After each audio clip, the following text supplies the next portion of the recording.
নমস্কাৰ চাবিদসকল ড্ৰিমছ অসমৰ নতুন ভিডিঅ'লৈ আপোনালোকক স্বাগতম জনাইছোঁ। আজি ভিডিঅ'ত আপোনালোকৰ হৈছে দুখ খবৰ। কি এই দুখ খবৰ আপোনাক জনাব বিচাৰিছোঁ।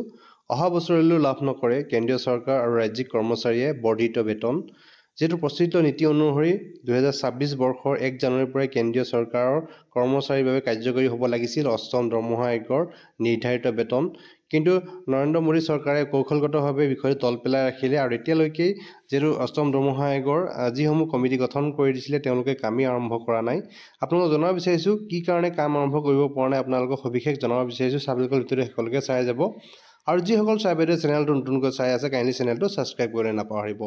চাবলৈকে আপোনাক জনাব বিচাৰিছোঁ বিতংভাৱে যিহেতু অহা বছৰলৈ কেন্দ্ৰীয় চৰকাৰৰ যি কৰ্মচাৰীয়ে লাভ নকৰে অষ্টম দৰমহা আয়োগৰ বৰ্ধিত দৰমহা। আপোনাক জনাব বিচাৰিছোঁ 2025 চনৰ প্ৰথম ভাগতেই দৰমহা আয়োগ গঠন কৰাৰ হ'ব বুলি চৰকাৰে ঘোষণা কৰিছিল। 2026 চনৰ 1 জানুৱাৰীৰ পৰা কৰ্মচাৰীয়ে অষ্টম দৰমহা আয়োগৰ পৰামৰ্শমতে সকলোৱে বেতন পাব বুলি আশা কৰা হৈছিলে, কিন্তু বৰ্তমানলৈকে সেই কাৰ্যক্ষম হৈ উঠা নাই। জনাব বিচাৰিছোঁ আপোনালোকক সেইমতে প্ৰাক্তন ন্যায়াধীশ ৰঞ্জন প্ৰসাদ দেশাই অষ্টম দৰমহা আয়োগৰ অধ্যক্ষ হিচাপে নিযুক্তি দিয়া হৈছিল।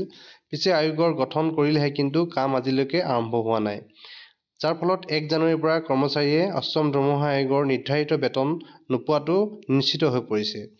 চাবিলক আপোনাক জনাব বিচাৰিছোঁ ইতিমধ্যে বিত্ত মন্ত্ৰালয়ৰ তৰফৰ পৰা ঘোষণা কৰিছিল যে আগন্তুক 1 জানুৱাৰীৰ পৰাহে আয়োগ সক্ৰিয় হ'ব, অৰ্থাৎ দৰমহা বাঢ়িবলৈ কৰ্মচাৰীয়ে কমেও এবছৰ পৰ্যন্ত অপেক্ষা কৰিব লাগিব।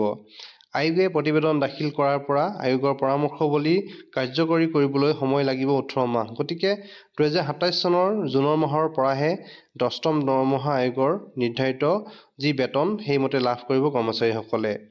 এই 1.5 বছৰত কৰ্মচাৰীয়ে সপ্তম দৰমহা আয়োগৰ বেছিক পেৰ নিৰীখত মৰগীয়া বানচ লাভ কৰিব। যিহেতু মৰগীয়া বানচসমূহ বাঢ়ি থাকিব, যিহেতু বছৰ দুটা যি মৰগীয়া বানচ সেই মৰগীয়া বানচ কৰ্মচাৰীসকলে লাভ কৰি থাকিব। ৰাজ্য চৰকাৰৰ কৰ্মচাৰী বেছিক যি DA হৈছে 58%, 58% যি মৰগীয়া বানচ লাভ কৰি আছে।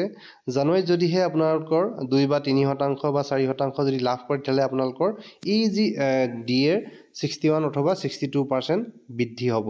আশা কৰা হৈছে 3 পৰা 5% DA বৃদ্ধি কৰিব বুলি আশা কৰা হৈছে। যিহেতু অষ্টম দৰমহা আয়োগ যিহেতু কাৰ্যকৰী নহয়, সেইবাবে জানুৱাৰী মাহৰ পৰা আশা কৰা হৈছে যে DA 3 পৰা 5% বৃদ্ধি হ'ব।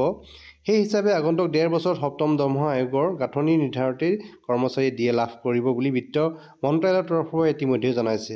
আপোনালোকক জনাব বিচাৰিছোঁ 2 ডিচেম্বৰত সাংসদৰ শীতকালীন অধিৱেশনত কেন্দ্ৰীয় বিত্তমন্ত্ৰী নিৰ্মলা সীতাৰামনে এই সম্পৰ্কৰ বিতং ব্যাখ্যা কৰিব বুলি আশা কৰা হৈছে। কিন্তু এটা কথা নিশ্চিত যে অহা বছৰলৈ কেন্দ্ৰীয় চৰকাৰৰ কৰ্মচাৰীয়ে বৰ্ধিত নিৰীখত বেতন লাভ নকৰে।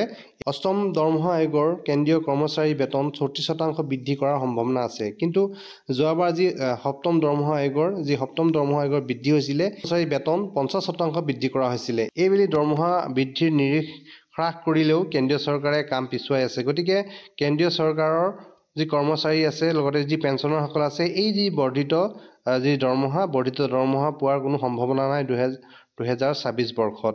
চাবিলক আপোনাক জনাইছোঁ যে যি অষ্টম দৰমহা আয়োগৰ যি কমিটি গঠন কৰা হৈছিলে সেই কমিটিয়ে বৰ্তমানলৈকে কাম আগেই বঢ়া নাই। যিহেতু 1 জানুৱাৰীৰ পৰাহে তেওঁলোকৰ যি কাৰ্যক্ষম হৈ উঠিব, তেওঁলোকে কাৰ্যভাৰ গ্ৰহণ কৰিব বুলি ইতিমধ্যে জানিব পৰা গৈছে।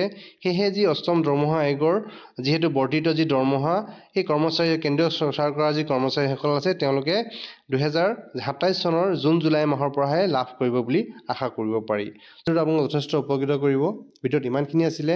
ভিডিঅ'টো শেষলৈকে চাই থকাৰ বাবে আপোনালোকক পুনৰবাৰ ধন্যবাদ জনালোঁ।